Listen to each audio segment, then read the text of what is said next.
bunch of misfits I ever said either. Good morning, Misfits. You were tuning into another episode of the Misfit Podcast. On today's show, Paige and I are going to do a quarterfinals recap podcast.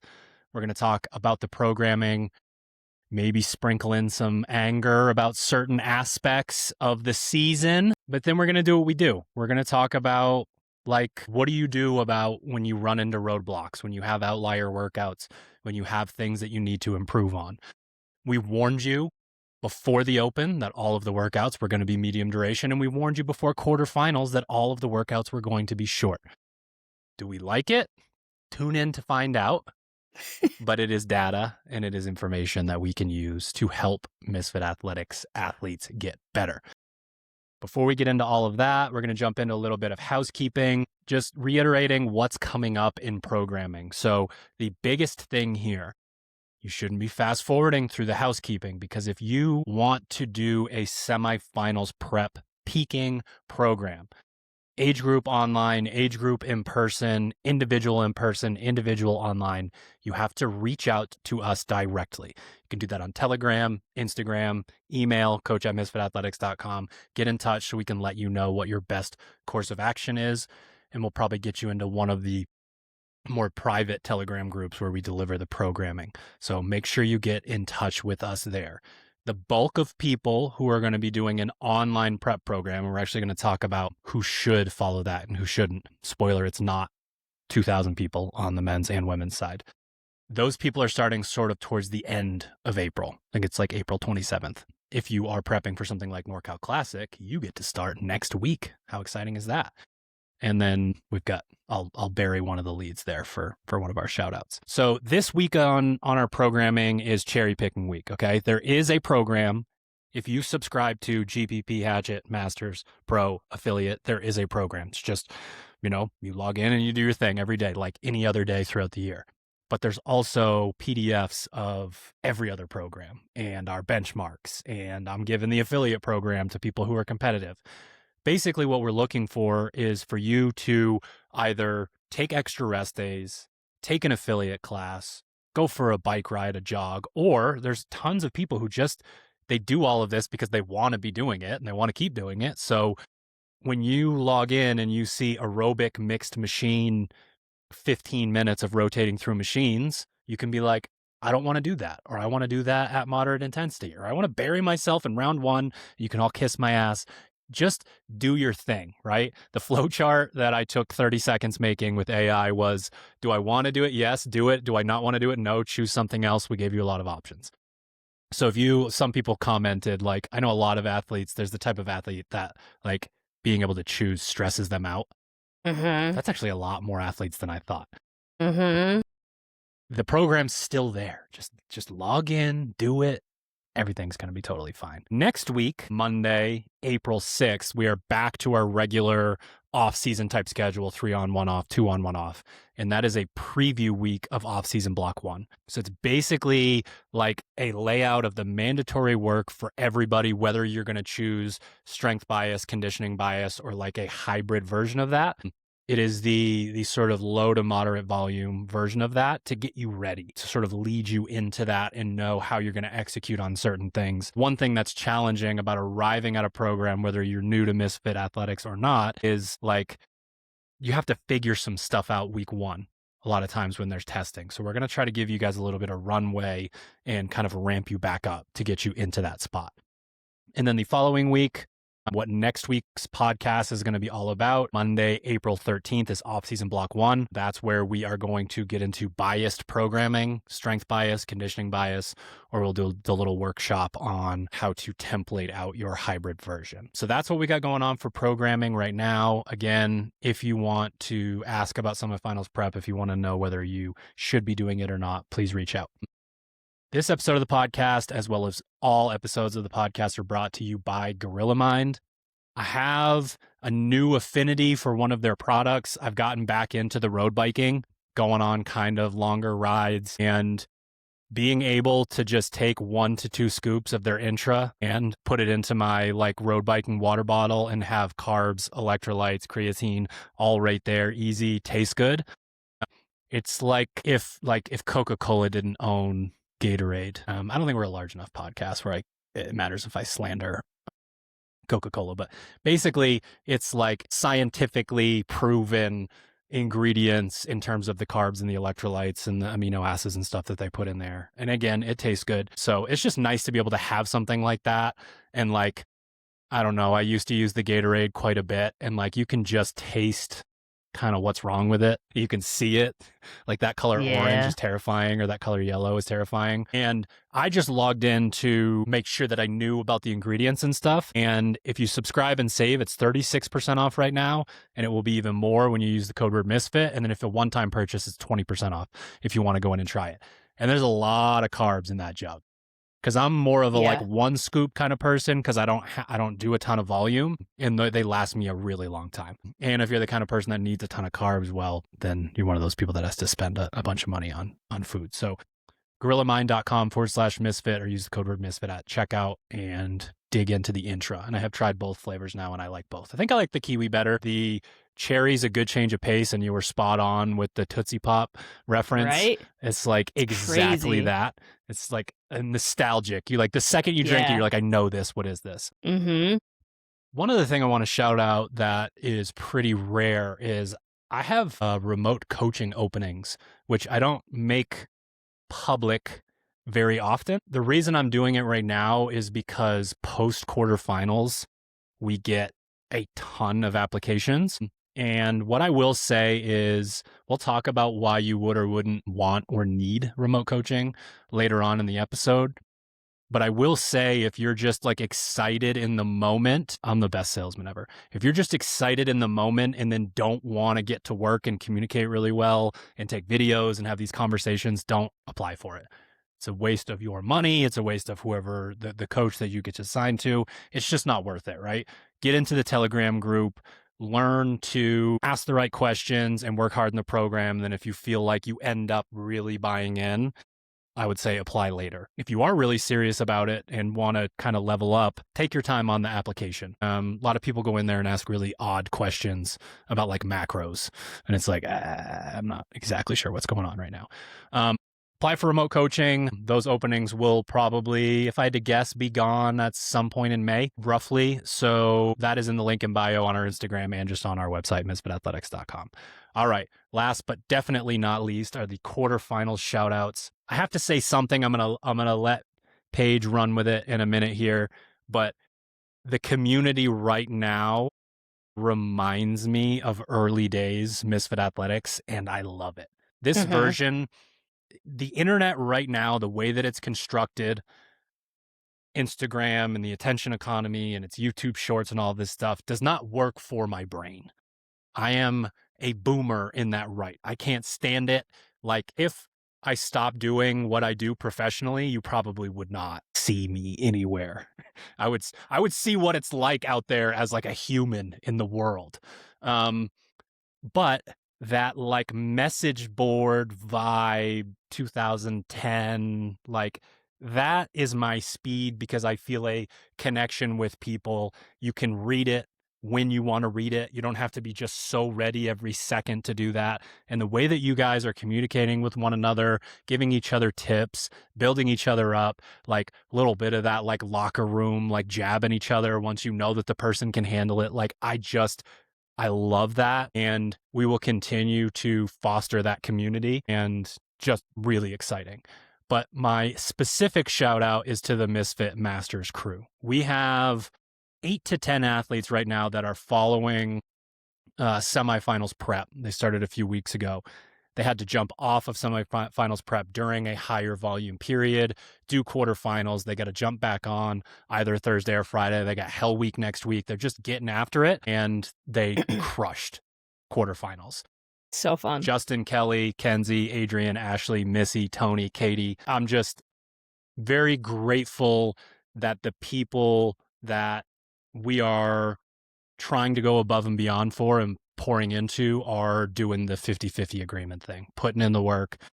You know, they're communicating. They're just, it's just really awesome to see. And, you know, there's 3 or 4 people in there that are top 10 in the world in their age group. We've got some people that, whether they go or not, are going to qualify for the in-person in Del Mar. Just really exciting. And I'm pumped for the rest of the season. That's for sure. Yeah. Shout out to Adrian and Kyle for bringing Katie into their little environment for quarterfinals weekend this weekend. She's like, I can't really explain it, but having them around was so helpful. And I'm like, you don't need to explain it. Like, you're around like-minded individuals who want to see you do just as well as they are doing. And like, that's all you need to feed off of each other. And, you know, that's not just CrossFit community, but seeing it in like within the Misfit community is really awesome. So shout out to those guys for making her feel at home. Because she's not, I don't think she's at an affiliate, so she had to go to one. But yeah, I work with Katie, masters 55 to 59, and Tony, who is in the 35 to 39 division, on the men's side, and just communicating with those guys all weekend long, again, as remote athletes.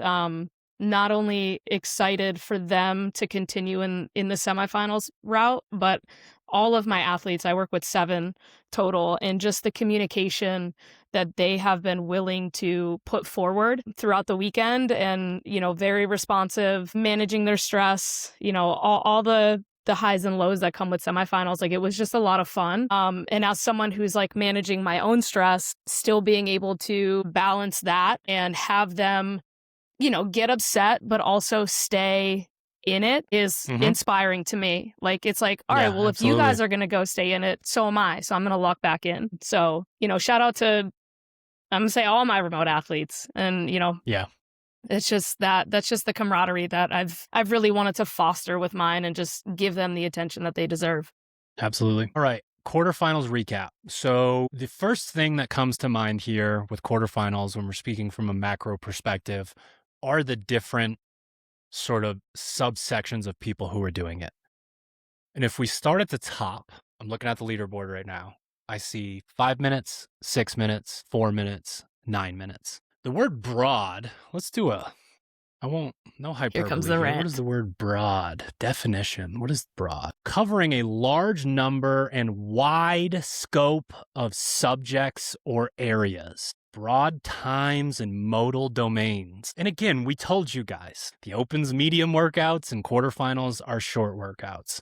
What's so frustrating here it's the totality of all of the things. If it was just this programming and you had to put your video in to get the thumbs up, thumbs down, that would be a little bit more helpful. If it was just, well, I'm not even going to be able to play devil's advocate here. But if, let's say it was just these workouts and the fact that there was no way to police it. It's integrity of the affiliate owner, the judge, etc. And trust me, I know of specific examples where that is a absolute crock of shit.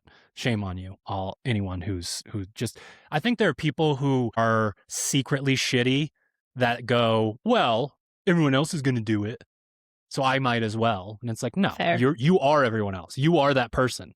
You're trying to find a way to justify this.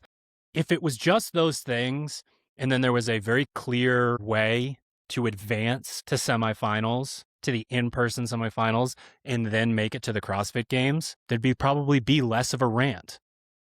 The magic of this sport and the history of this sport is reliant on the fact that, oh my goodness, they created this online competition that anybody could sign up and you could prove how good you were. And that person in your gym that works their ass off during open gym can make it to regionals, semifinals, sanctionals, whatever you want to call it. We're going to go there and we're going to watch and we're going to do this thing. The less opportunities you give the next wave or the people that are trying to climb the ladder and squeak into that place, the more all of your numbers and all of your revenue and all of that stuff is going to drop. Like, I have worked with so many athletes in the last 15 years that have wanted to qualify for that, like, semifinal level. Like, that's the true peak, right? A lot of them squeaked into the games, and that's awesome. That's a whole different conversation. But like, that magic in working with those people, there are hundreds of athletes across the world that would contribute greatly to the sport if they had an opportunity to do so. Not only are they probably not going to have an opportunity, they have no clue if they have an opportunity. None of this makes any sense, right? Like, And we talked about like it was fun to see the guys pull their strategies from a hat, but like very clearly, if someone else can write your strategy down and fold it up on a piece of paper and put it into a hat, then you're probably not taking things so seriously. And like that's part of the attention economy, and they probably would have been fine and would have qualified for whatever they needed to anyways. But it's just, to me, another thing. Like we're putting a lot of straws onto the camel's back here, and eventually there's going to be the thing that like this whole thing is just going to come crumbling down. And it's so frustrating to see because of how good the athletes and the programming camps and the coaches community-wide have gotten. Like we're doing our part over here.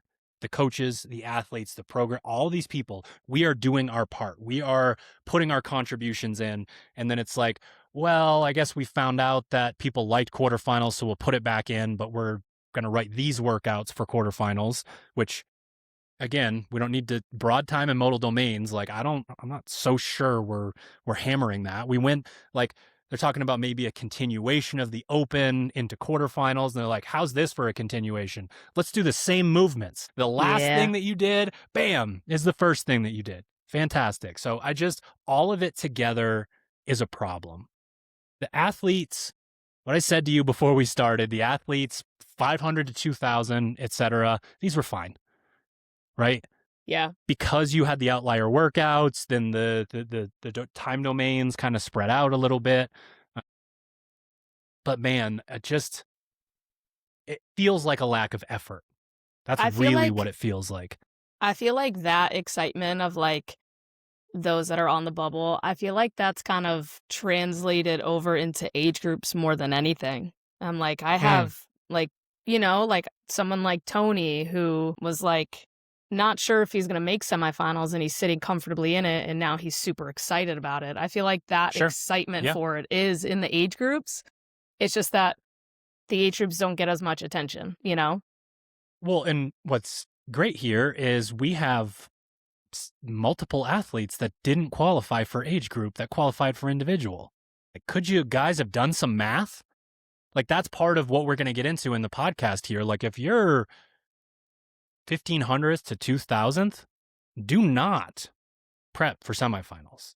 Absolutely, positively do not. It's not going to be appropriate.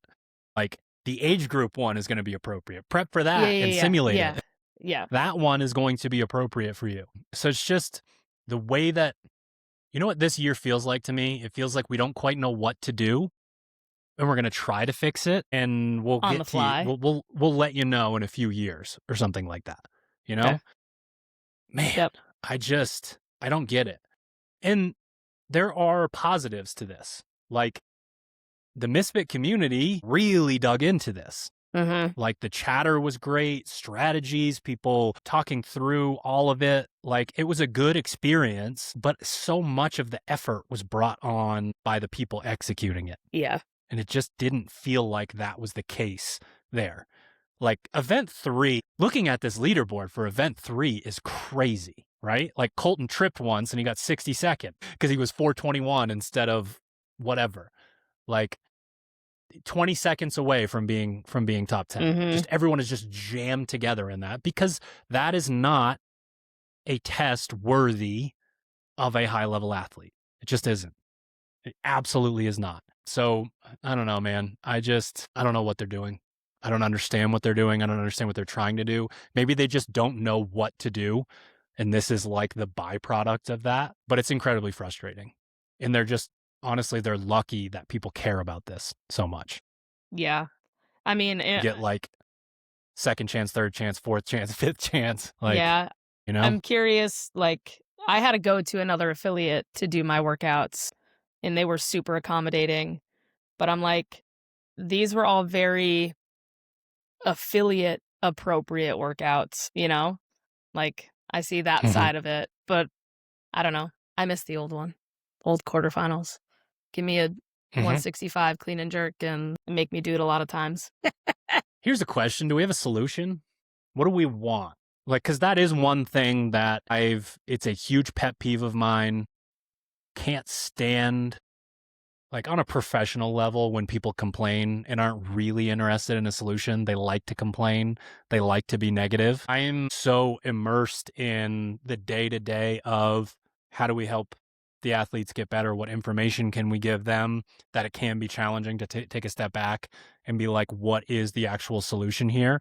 But I can tell you that this leads to this leads to this is how this needs to happen, right? Yeah. Invitationals and like, okay, quarterfinals is back and it's the feeder system to semifinals. And it turns out 4 semifinals are using it, and they're Right. only using it for half of people. They also aren't telling you whether, like, if someone accepts their invitation to Legends, are they allowed to also accept their invitation? We don't know any of this stuff. There are people who quit their jobs and train twice a day, 5 days a week, and once a day, a 6th day, and some people who train every single day to do this, and they don't know how, when, where, what. They don't understand any of it, right? Like it is their life, it is their livelihood, and then they're like, well, I'm not top 20 in the world or top 40 in the world, so that means that I am now not participating beyond quarterfinals where you didn't give us broad time and modal domains to go in and execute. Like, yeah, I don't understand. Like, why did we have to change from like the 2023, 2024, or 2022 system of like the strength of field? That's what I was thinking of. I couldn't think of the name. Like, what was wrong with that? You know what I mean? Like, what were the holes in that CrossFit's like, we need to not do this? You would have to assume that there is internal struggle at HQ. So-and-so wants it one way. The marketing team wants it one way. The financial team wants it one way. And Dave makes a sweeping change. And then it's like, well, this actually, you weren't paying attention to this side of it. So this needs to be here. He's very much, my job is to find the fittest person on earth. And that's fine. But maybe stick to what it takes to find that and let someone else completely take over kind of the other stuff. The logistics because of it. The logistics of it, how it's laid out. Yeah, I don't know. It should be clear. And then the answer to your questions is an annoying one and a funny one and tongue in cheek, but like they can't keep the same thing. It's very clear that they just can't do that. They won't do that. But it worked. And you would think they would try to make it better. Yeah. Not worse. Like, I don't know. I think I liked it because it was like, obviously I could be biased, but it's like you gave people, like some people are going to look at this and go, oh my God, the top 3 are going to qualify. I'm not going to that semifinal. But then it's like, they're only taking 7 from online. I think so. Yeah. So it's like, it's just so limited that it's like, where do you put all your marbles in? Mm-hmm. That's what I'm struggling with. I'm like, I don't know. Do I want to go in person? Do I want to just prep for online? And like, I can't wrap my mind around this. It's like, you try to think about it in the context of any other sport. Mm-hmm. It's like, yeah, the Lakers are going to decide to play in March because they know the Spurs have decided they're going to play in May. They don't have to play them. It's great. Like, what? I can't like every golfer goes to the, the players and the mat, I cannot wrap my mind around like, ooh, I wonder if I can guess where people aren't going to show up. Right. Like, am I going to go or I'm Far ready East? To do the qualifier that got announced like 30 seconds ago. Like, I don't know. I don't know. You know what, Thanks, though? CrossFit. We're just going to keep, there's a sports podcast that I listen to, and they're like, the NFL just dicks us around, and it's like, they know we're coming back no matter what. Right, exactly. It's like, I'm not going anywhere. Yep. Like, this is my thing. This is what I want to do. This is, my calling. But also, if you guys could fix it, that would be sick. That would be awesome.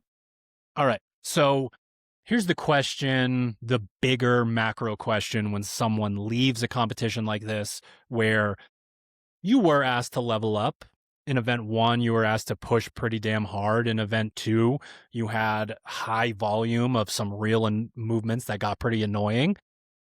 event 3, event 4, you had to be able to do 30 strict handstand push-ups. It was another gated workout where you had to slow down to then do a large chunk. Smells like another thing that I can think of.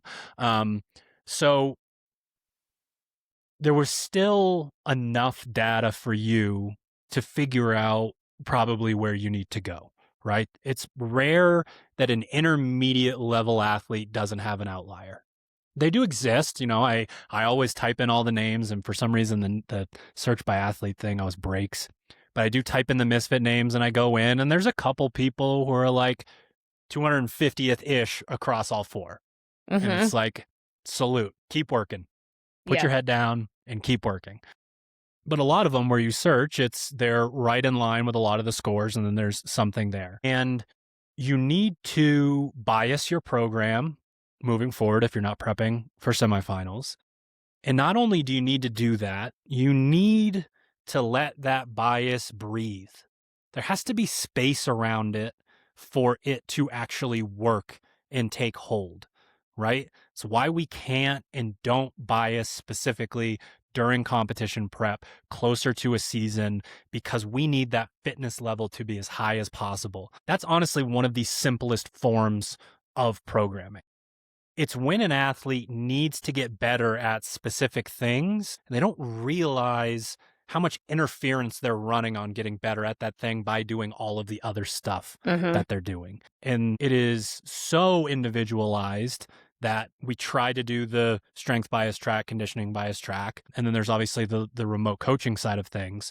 But I can tell you right now that if you're trying to work on your pulling or your pushing or your conditioning or your strength, and those other things that I just talked about get in the way of you doing that, it's just going to be a longer road. It's going to be a much longer road. It's going to be a slower road. It's also, there's a psychological effect to a long, slow road. You eventually feel like, I'm not going to get better at this thing. I can't get better at this thing. You will. It's just going to take a really long time. Whereas if you actually do focus on the thing, you get better because you're getting better. If you see it, you see that progress and you buy into it and you put more intensity and effort into those things. So it's really important that you understand that concept and you push back on the things that even we tell you to do that are going to get in the way of doing that. So here's an example. If you are doing the conditioning bias program and 2 conditioning pieces every single day and a lift and a skill makes it so that you're never really getting after it in your conditioning pieces, then even if you're not an open athlete, you need to switch over to those open athlete instructions, right? Choose a lift, choose a conditioning piece, 1 to 3 skills a week, and just go get after it, right? So like, we'll talk through all of this next week. We will talk through this probably every day for the next couple of months in Telegram. But like, I cannot stress this enough. If what you're doing outside of your bias is affecting your bias on a regular basis, then it's just going to be slow going. Like a lot of people are going to have to back off on their volume, and got a lot of type A people trying to do competitive CrossFit, and it's hard. Yeah. I think people forget that 1 lift, 1 conditioning piece, and then a skill or an accessory is actually a lot of work in a day. Like, it's plenty. If you do it right. If it's done right. Like, if you go and you get after it, that is plenty. And I think that people do miss that a lot of times, because it's like, we offer this stuff, but like, there is so much intention of what we put behind everything that if that intention is missed, it's easy to add more volume. But like, if you're a volume monster though, and you take that same effort over to the lower volume, it won't work that well. You have to know, and I'm sort of teeing up how you could get better at workout 1, but like, you really have to change the way you're executing to improve. Yeah. All right. Let's talk about outliers. So this is what we do with athletes. Let's say I get a remote coaching athlete and we're going to look at their open scores, their quarterfinal scores, any qualifiers that they did, any competitions that they did. We want to see the things where the bottleneck is and what we feel like was the problem there. And there's honestly a lot of different things, different reasons why someone wouldn't do well in a specific workout. So we'll do some examples of that basically with the quarterfinals workout. So workout 1, very clearly you have to have that high level of GPP and you need to be able to push that shorter time domain.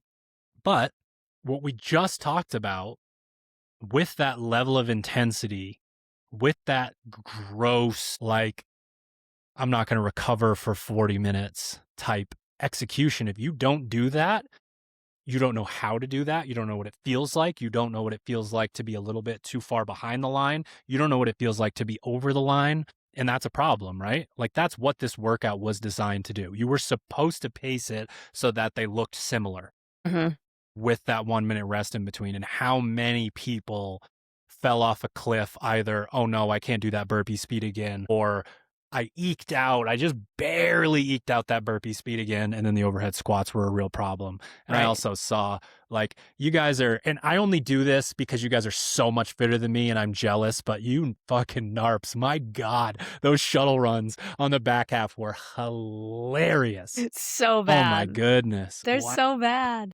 Incredible. What is happening? I feel like half the gyms in America now need to get a concrete guy to come back in and, smooth everything out. You guys stomped holes in the floor. My goodness. That was amazing to watch. How about, I don't know if you watched the video of the guy who did it live and he just starts running in a circle because he can't stop and start anymore. He literally did laps for his shuttle. It's so funny to watch. That's incredible. Yeah. Yeah. Honestly, the only affiliate workout, like, unless it was like a real special day with who was in class that I would ever win was death by shuttles. Because it's like, I'm quicker and smarter. I'm not fitter. I'm not fitter. But like you have one shuttle and the person's like running like 18 miles an hour in the middle of their shuttle. It's like, all right, come on now. And this is just, this brings us back to, we have this ebb and flow in the CrossFit community of like, go way too hard at the beginning of a workout and just burn it down. And eventually you'll get so fit that you can execute on that. And then we have we had the Rich Froning, Ben Smith era where it's like, man, they pace so well and they move so incredibly well. And it's like other people think that they're at that level and at that speed and doing that thing. And it's like, well, they actually just make something very hard look effortless. And, they really kind of control their breathing and whatnot. But we have these ebbs and flows of like, we're going to go really hard and do less volume. And then now we're going to do more volume. And there's going to be like just a ton of zone 2 work. And I wrote an article back in the day, if you just Google Pukey is dead, where it was like, we need to get back to this place because you end up, when you coach at these competitions, you end up like the introverts end up like collecting like dust in a corner and you become friends with the athletes. And it's not shocking that a lot of the more quiet spoken people aren't the like run and like put your head through a wall kind of people. And you could see the workouts where they would drop 10 plus spots at the games because they couldn't identify those ones. They couldn't see those for what they were. Like clearly no one's going to go unbroken on this workout with these muscle ups or whatever. And it's like, it's going to be a couple people. There's going to be half the field's going to try and 4 people are going to get it right. Something like that. Yep.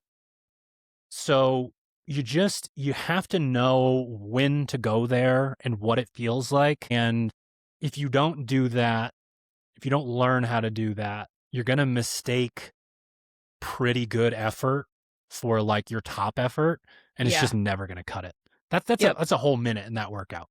That's a whole minute added to that workout if you don't know how to train that way. Yeah. And spoiler, you're going to get way fitter training that way as well. Like you go harder, you have better adaptation. If you do the right amount of volume in terms of where your recovery's at, like you're gonna end up doing better. But I think people get a little bit too cute with stuff and that can get in their way. Intensity. Yeah. Yep. That was a good one. That was a fun one to talk to Wyatt about. Wyatt. Also, shout out to Wyatt for making online semifinals. He finished 1,200. I know. But he's like, Wyatt, you haven't asked me for your gift card, bro. Hey, dude, I told him about it. It's the double gift card, too. I know. You really did win. He's like, I had no business doing this, but my first half of that workout was a 243. and then he finished like a 7:20. But again, that was him knowing that, like, I'm gonna go really hard. And obviously, like, a test isn't the time to, like, fuck around and find out, but Yep. he found out. And, like, he went really Yeah. hard. He you know, he felt the intensity of that workout probably the most out of all 4 of them because he Yep. did that. Right. Yeah. And that's where I want that athlete versus the opposite to then be like, I'm going to tell you how to do this workout in competition. Okay. I'm going to tell you how to execute on this. And you might not like it. You hope you can get them to a spot where they believe in it. That part of it's really important. But like, I would much rather have that athlete than the one who shies away from certain things. Yeah. Dude, For sure. There is this subsection of seasoned athletes that end up in the last few years of their career significantly lower on the leaderboard or not on the leaderboard at all because they don't want to be in pain again. And those athletes are really hard to work with for me. It's just so challenging for me to be like, I don't even like why, like this is the piece that belongs in this spot here. And you're not going to do the workout the way that it's written. And it almost just wanted to like delete it and be like, okay, well, go sit outside in the sun and have a lollipop. Like, I don't know what to do here. Those athletes, it can be really challenging to work with because then when you get to the competition and there is the nasty one, they are doing the thing where they're like, well, you know, I don't really like workouts like this. I don't think I can put myself in that spot. And it's like, I don't love it. Workout 2. This one is a big plug for remote coaching if you didn't do well in it. It's very specific. Workout 2 and workout 4 are both really big plugs for remote coaching. If you struggled with just the idea of, I'm not great at pressing with the strict handstand push-ups, or my grip isn't fantastic / struggle with the bar muscle ups, to truly take someone through an entire off season where you are base building and then personalizing and then getting into sports specific is probably the most important element of like year 1 or year 2 of a remote coaching relationship.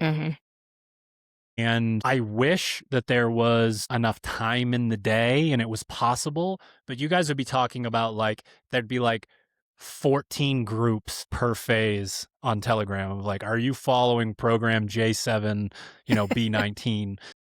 And you'd have like one online training partner and it would be an absolute mess.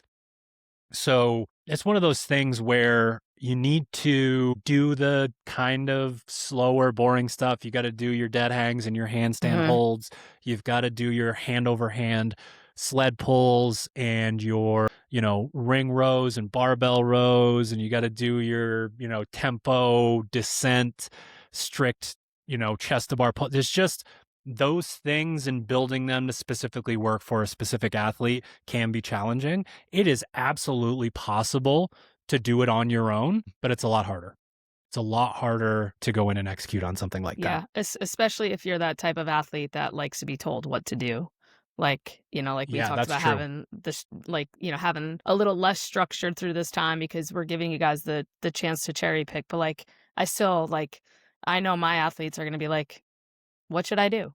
Like they like that structure. So yeah, definitely a plug for if you like structure, being told what to do, hit us up. The other piece here is athlete IQ on this workout specifically. And I don't mean in this workout. I mean all year long, so that when you get to this workout, you're not one of the 10,000 people that did even rounds across this entire workout. It doesn't make sense. The athletes that I know that did well did have a kind of a nuanced approach, was descending sets of muscle ups, but then 2 sets. A lot of them did 2 sets, kind of broke up the squat cleans a little bit more. I thought that was an interesting thing to do. But again, just the idea that you are disciplined enough and you move well enough and that your energy systems are so long and smooth and aerobic that you're just going to go 4 and 8 back and forth without any larger breaks. Like if someone said to me, I'm going to do 5 and 10 for my first round and 3 and 6 for my last round, and then just 4 and 8 in the middle, that would make way more sense to me. Yeah. Just because a lot of people were like, well, I did 4 and 8 the whole time, but I did 2 and 2 for like half of it with the muscle ups. And it's like, that's not what that is. The same, right? You're kind of pigeonholing yourself a little bit. So doing more of that athlete IQ work, because you need to believe in a strategy that works for you personally. You don't want to go online and find a strategy that looks right because the person that wrote it or suggested it did it well on their own, because you're not them. Right? Yep. And I didn't expect people to perfect. Like I would say you probably need to do this 3 times. Yeah. To like really nail it. Like most people were like, a lot of people started a little bit too high on the bar muscle ups, open with 10 or 9 or whatever. And just based on their time, you could tell like they felt they had to have fallen apart at the end, or just not understood that standing around is not going to help you in a workout like this. So you got to know yourself well enough as an athlete for you have the ability to go in. And part of it is recognizing workouts that you do well on and workouts that you don't do well on, right? It's not just like, what is my strategy here? Okay, this is attacking this strength of mine or weakness of mine. And how did I do on that thing? Athlete IQ throughout the season, thinking about what the workout is, what the volume is, how long it's going to take, how, what your strategy should be. Try this one and then try that one and then try the other one. Like that's going to be the most helpful for you to figure out what to do in workouts that need a truly personalized like set of plans to execute on. Yeah. I mean, that workout specifically too, I feel like I heard a lot of people say, maybe not a lot of people, but the bar muscle ups weren't bad in that workout. And I think that was people's original thought, was that those were going to be much harder, but it was the dumbbells. So like, I also think that one specifically like threw me for a loop as far as like, how is it going to feel? How should I approach this? Yep. So that one stumped me too. Did you do even rounds the whole time? Almost. I wish I started bigger. Yeah, I did, because I thought that the grip was going to be the issue, but it wasn't. It was more gas, which we also did. I mean, we did say that early on, but like I don't trust my grip enough. I haven't trained my grip enough, I guess I would say, to think that I would be still conditioned to hang on for bigger sets. But had I gone and redone it, I definitely would try that kind of approach. Yeah. Workout 3, my top line note says meh. It just wasn't a quarterfinals workout. Was it? Wasn't? No. I don't even know if it was really a workout. One of the reasons why I pause is because most of my career, most of the people that I work with are semifinals and CrossFit Games athletes. For those people, this was not a good test. But I work with the whole community, and I work with some other people who struggle a little bit with this. So it's like, okay, this is kind of like an outlier, like, if you don't like this movement specifically sort of workout. And at that intermediate level, it was definitely deadlift efficiency. And I don't think she would mind me bringing this up, but we talked about the true kind of powerlifting, leverage-based deadlift versus the like squatty Olympic style deadlift. And one thing that I found really interesting is, so when someone does the squatty style, eventually in the workout, typically people do this a lot, like shorter people do this a lot on a 1 rep max. They pass their knee and then they rebend their knee and try to extend their knee to stand up, basically, which is so hard. Yeah. Like so incredibly hard. What most people are doing is they are at almost full knee extension when the bar is at their knee, and then they just push the hip through. Done. Like there isn't anything else really happening.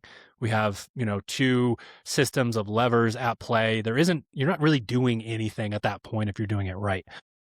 But what I saw with Kelly that was interesting was basically she's strong enough that it never breaks down to that point, but she has a full knee extension to stand up after the bar is like at her thigh, basically.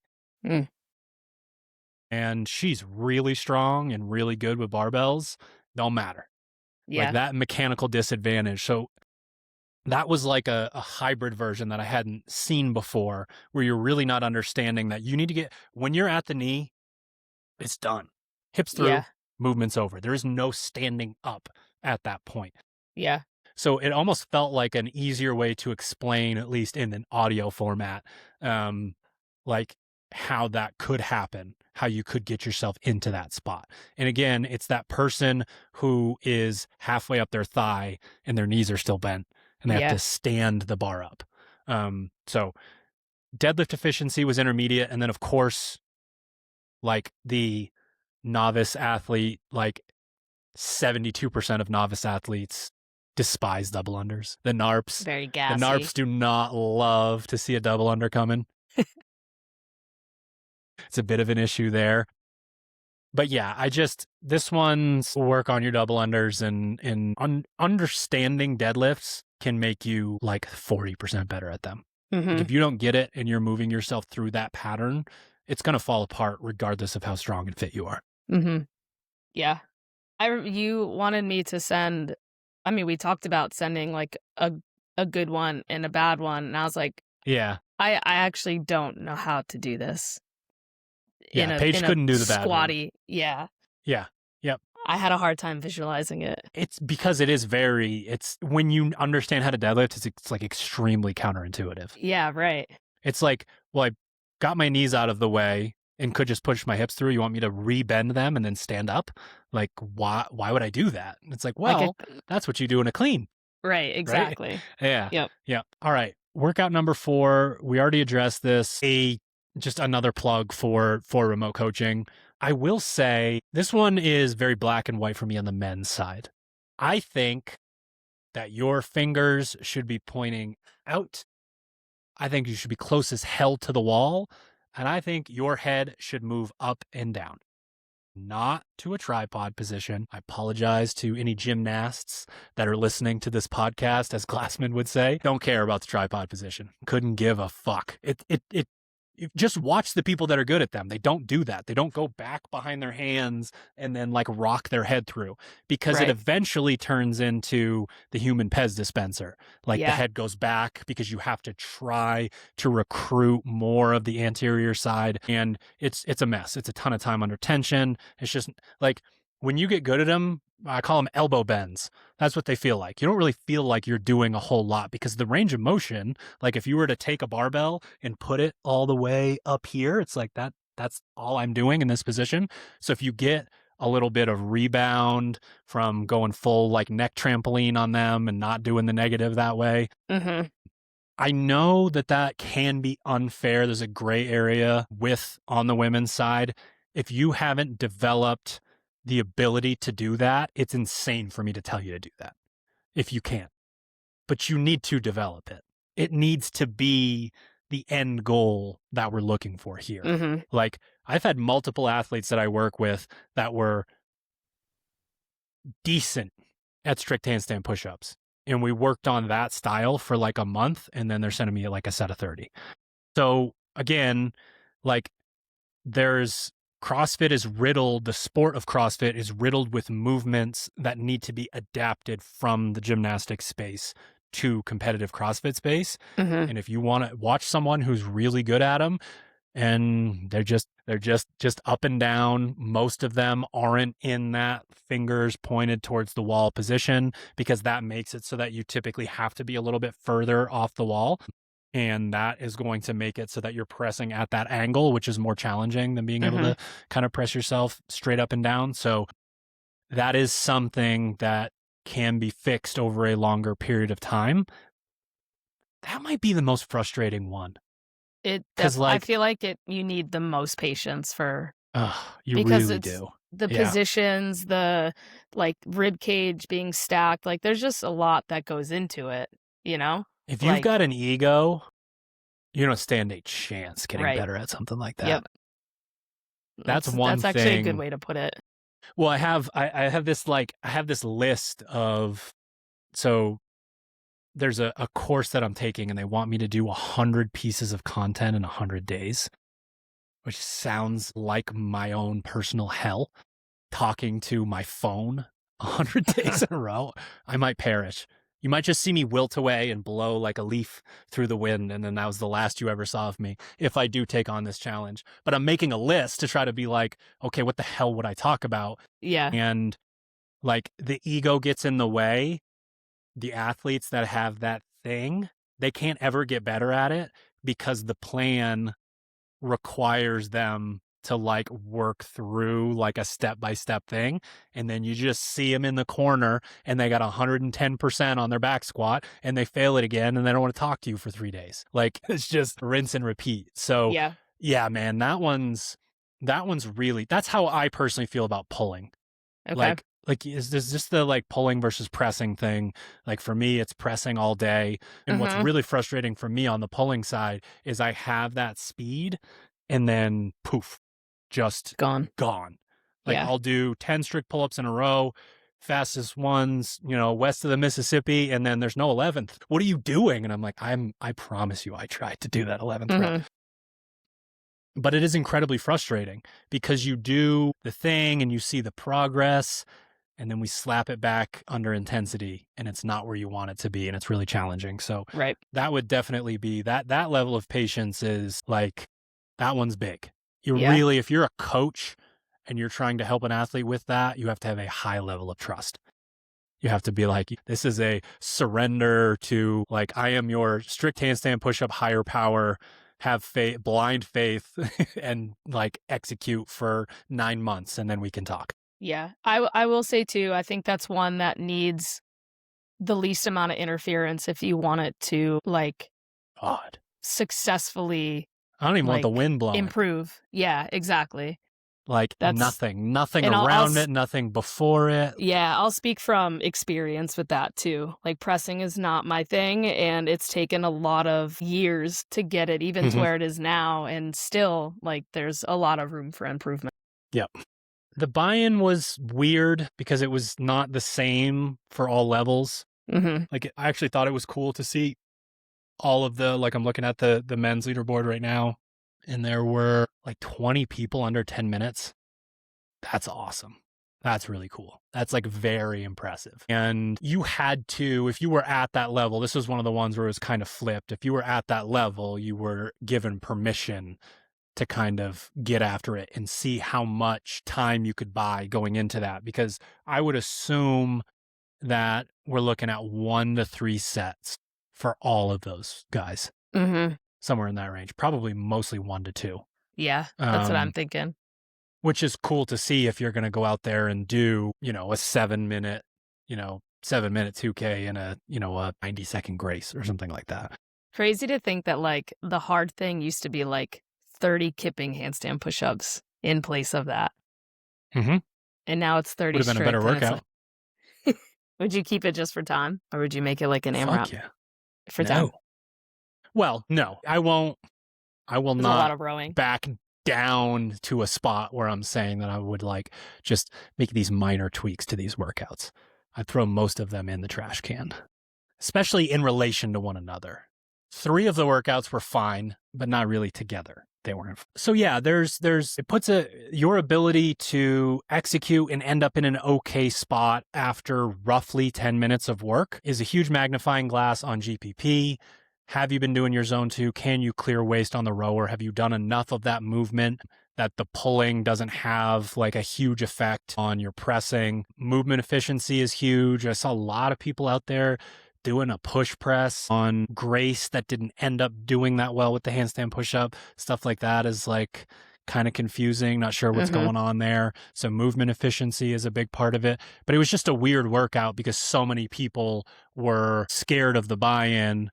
And then the people who shouldn't have been all messaged me and said I should have tried harder before the handstand push-ups. So, but then the funny thing is, so that is always a finer line than the competitive athlete knows, because you then deliver that information to another athlete that decided to do it later on, and it ends up just coming out in the wash. Like they go that little bit harder to buy them that extra time, and then instead of finishing the workout with like a set of 4 and a set of 3, they end up doing like a bunch of 2s. and they got one where they failed kicking off the wall. So a lot of times that reminds me of the old days where strategy in really simple workouts was like everything in the open. So you would do the open workout like 3 times and you would take wildly different routes to an extremely similar destination, right? Like, I'm going through the mountains on this one. I'm going to paddle down the river on this one. And this one, I'm taking the highway. Yeah. Very different routes. My God, there's no way I got one more rep. The worst. Or like 2 seconds, that kind of thing. Yeah. Yeah. I mean, that one, Peyton specifically, we haven't been able to do a ton of pressing. And like, obviously, her pressing, like she has struggled with it in the past, but not being able to do a ton of it in like strict handstand push-up like form because of her wrist, like it was really exposed, but also like giving her a simple cue of like, get your head to the mat faster and think about pressing with speed, shaved off like almost 40 seconds on her second go on it. So like there are just simple things like that too, as far as cues can go. I mean, I'm a little over 6 feet tall, and I think half of my handstand push-up is pressing, and half of it is like rebound. Yeah, right. Yeah, so getting your head to that mat. Most CrossFitters are smaller than that, meaning not a whole lot of work that needs to be done if you can understand how to manipulate it. Yeah, she's probably like you. She's got long arms. So let's end with some positivity here. It's a lot of ranting, but I'm so happy with where the Misfit community is at specifically. You guys helped each other. You cheered each other on. You're celebrating each other now with where you finished. A lot of you are good enough to take the time when someone's down on themselves to have them go look at historical context and how much better they are getting, and that's what this road is. What was missing from last year in the spring, I felt like happened. Like last year was really odd for 5 or 6 different reasons, but like last year was really odd to have the like, okay, there's no intermediate step, and now we're going to go to 74 high level events and crash and burn. So to have that again makes me feel like we're back on the right track for, again, a larger subsection of the community. But man, that bubble semifinal, in-person semifinals athlete, that person trying to get their first bid to the CrossFit Games has been screwed. And I cannot tell you how important that person is. What they do in their community, what they do at the affiliate level to rise people up, what they do in each training camp to all of the people that are following the program, that are following it because they do, and because they're making it, and because they're getting invites to these things. Like, they're like the middle class of CrossFit, and they're being forgotten, and it is a huge mistake. It is such a massive mistake. And we're going to see some of the people that are even above that not really get a chance to play. Yeah. And I think those people are probably going to be the ones that help make the change, because you can't guess who that next athlete is going to be if they don't get a shot, right? If they don't get an opportunity, we're never going to know.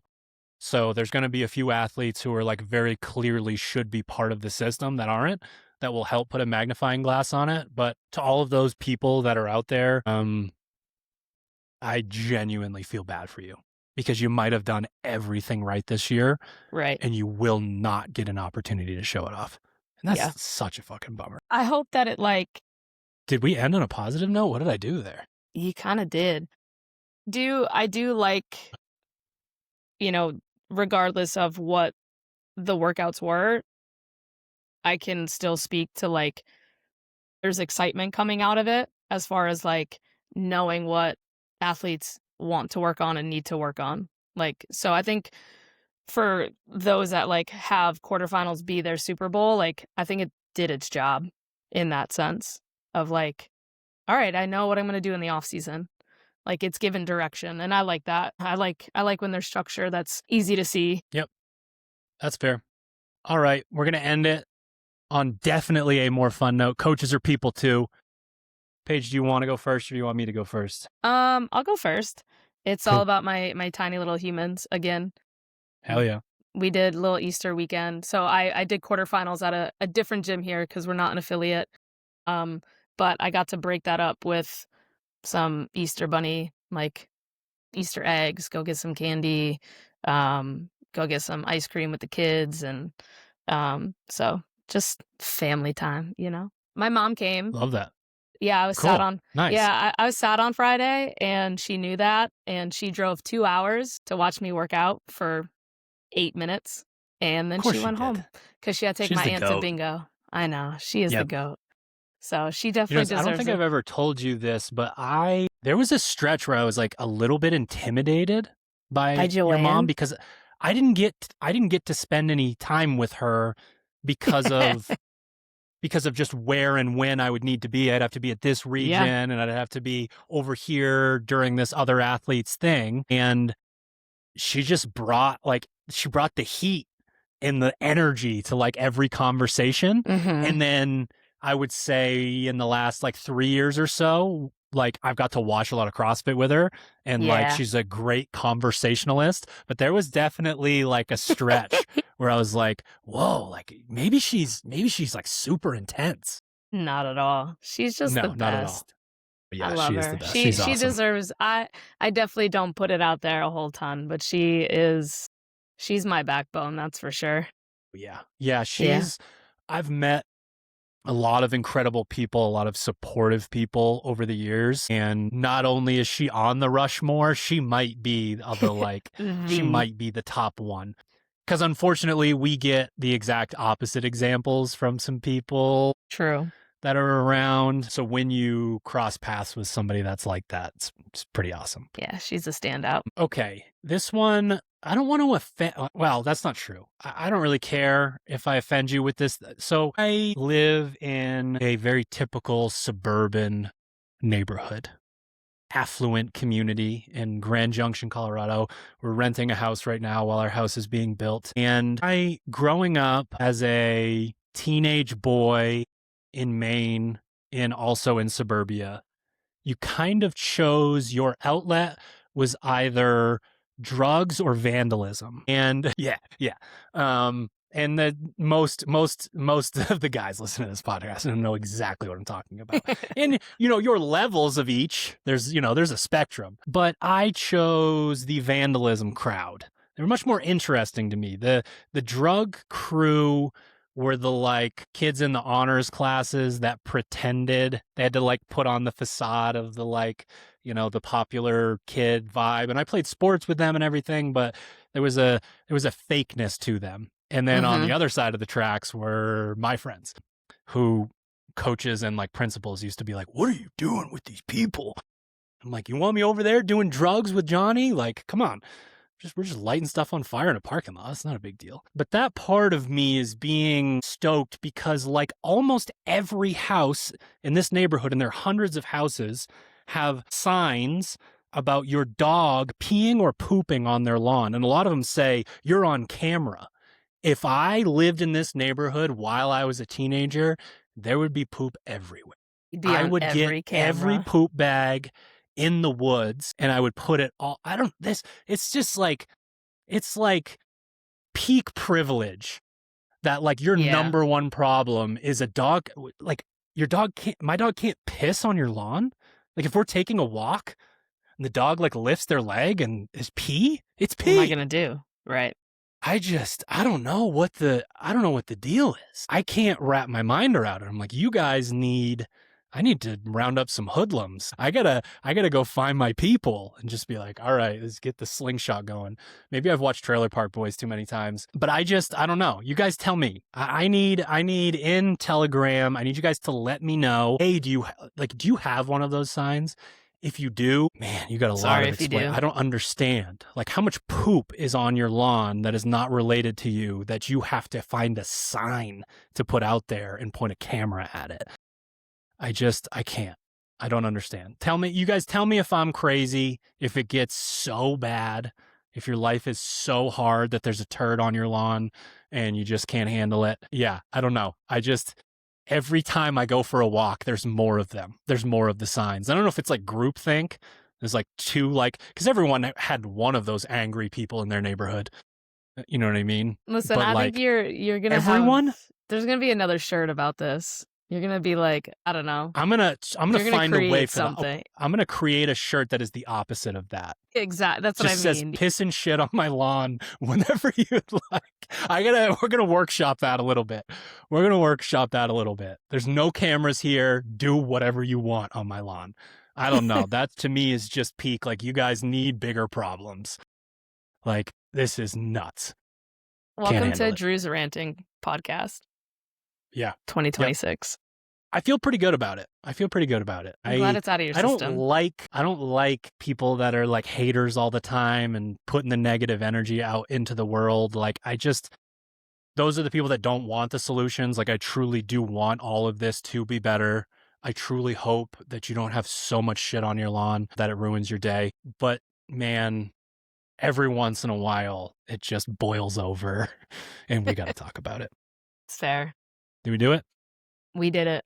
Thank you for tuning in to another episode of the podcast. Thank you to our show sponsor, Gorilla Mind. Head to gorillamind.com/misfit or use the code word misfit at checkout. I recommend getting some Gorilla Mode intro workout. Replace the shitty, bright orange plastic tasting stuff that you're doing right now and get some scientifically backed ingredients into your body while you're exercising.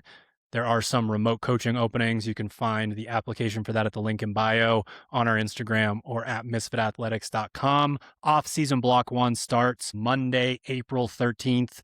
We are back to 3-on-1 off, 2-on-1 off with the strength or conditioning bias programs. And we're going to talk about it all next week. We'll see you then.